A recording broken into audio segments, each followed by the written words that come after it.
হেই everyone, আসসালামু আলাইকুম। আশা করি আপনারা সবাই ভালো আছেন। আলহামদুলিল্লাহ আমিও ভালো আছি। আমাদের আজকের মেনুতে হচ্ছে শিম ভাজি, পুঁটি মাছ ভাজা অ্যান্ড হচ্ছে মাংসের তরকারি। আমি মাংসগুলোকে আগে থেকে সুন্দর করে মেরিনেট করে রেখেছিলাম। মাংসের যত মসলা আছে সবকিছু দিয়ে মাংসটাকে মেরিনেট করে রেখেছিলাম। মেরিনেট করে দেন আমি রাইস কুকারেই বসায় দিয়েছি মাংসটা। কারণ বাইরে এতগুলো তরকারি রান্না করতে গেলে হয় কি ঝামেলা হয়ে যায়। যেহেতু আমি রান্নাটা ওরকমভাবে হ্যান্ডেল করতে পারি না, যার জন্য বাইরে এতগুলো তরকারি রান্না করা আমার জন্য খুব ঝামেলা মনে হয়। যার জন্য আমি ভিতরে রাইস কুকারে মানে রুমে রাইস কুকারে দিয়ে আসছি আরকি তরকারিটা। অ্যান্ড হচ্ছে এখানে আমি ভাজিটা করতেছিলাম। অ্যান্ড যা লাগে আরকি লবণ, দেন হচ্ছে কাঁচামরিচ, পেঁয়াজ, হলুদ সবকিছু দিয়ে দিয়েছিলাম।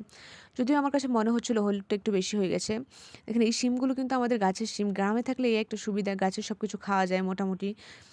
আশেপাশে মোটামুটি সবকিছুই আপনি পাবেন। গ্রামে শাক বলেন, দেন হচ্ছে শিম বলেন, এগুলো হচ্ছে আমাদের গাছের শিম। যেগুলা একদম বিচিওয়ালা শিম ছিল। এখনও কিন্তু বাজারে ওরকমভাবে বিচিওয়ালা শিম পাওয়া যাচ্ছে না। আর দেখেন আমরা বিচিওয়ালা শিম খাচ্ছি গাছ থেকে। সুন্দর করে আর হচ্ছে নতুন আলু দিয়ে ভাজি করতেছিলাম। ভাজিটা খুব ভালো হয়েছিল, অনেক টেস্ট হয়েছিল। অ্যান্ড দেখেন আমি নেড়েচেড়ে সুন্দর করে ভেজে নিচ্ছিলাম আর ঢেকে দিচ্ছিলাম। মাঝখানে আরও কয়েকবার ঢেকেছিলাম। যদিও আমার ভাজি ঢেকে করতে ভালো লাগে না। কিন্তু এখানে হচ্ছে কি লাকড়ির চুলা তো একসময় দেখা যায় কি বেশি জাল জ্বলে, একসময় দেখা যায় অনেক কম জাল জ্বলে, যার জন্য প্রবলেমটা হয়। আর আমাকে অনেকেই বলে, "তুমি লাকড়ির চুলায় রান্না করতে পারো?" দেখেন আমি কিন্তু কখনোই আমার বাবার বাড়ি থেকে রান্না শিখে আসি নাই। আমি কক্ষনো কোনো কিছুই রান্না করি নাই। আমার ১ম রান্না শিখা হচ্ছে আমার হাসব্যান্ডের হাত ধরে। আমি ১ম এ কোনো কিছুই রান্না করতে পারি না। আমার হাসব্যান্ড আমাকে ধরে শিখাইছে। অ্যান্ড হচ্ছে আমার শাশুড়ির কাছ থেকেও শিখা হইছে অনেক কিছু। দেন আস্তে এখন আলহামদুলিল্লাহ সবই রান্না করতে পারি।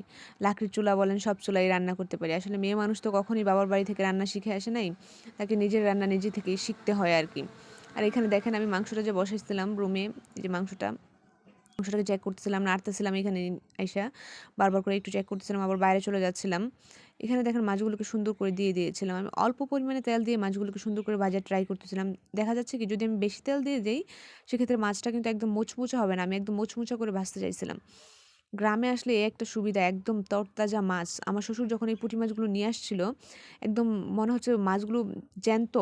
প্রত্যেকটা মাছই জ্যান্ত লাফাইতেছে এরকম মনে হচ্ছিল। দেন আমার শাশুড়ি এই মাছগুলো কাটলো।